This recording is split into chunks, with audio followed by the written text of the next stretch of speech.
Yung bagyo, hindi mo na maiiwasan yun eh. Pero yung hirap na dala nito, magagawan mo sana ng paraan kung matino lang sana yung gobyerno.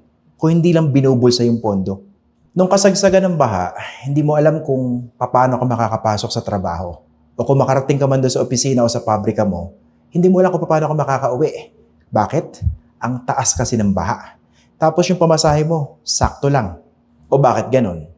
Eh kasi walang kwenta yung public transport system natin. Kung may sistema mang matatawag. Ang sama-sama na infrastruktura kahit na may pondo. So saan pupunta yung pera? Yan ang state of the nation natin pagdating sa transportasyon. Ang galing, di ba?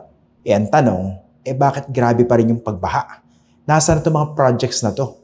Nagawa ba talaga? Pansin nyo ba, paboritong-paborito ng mga politiko itong mga flood control projects na to. Bakit kaya? Dahil masyadong technical at madaling kupitan? Ang kakapal lang,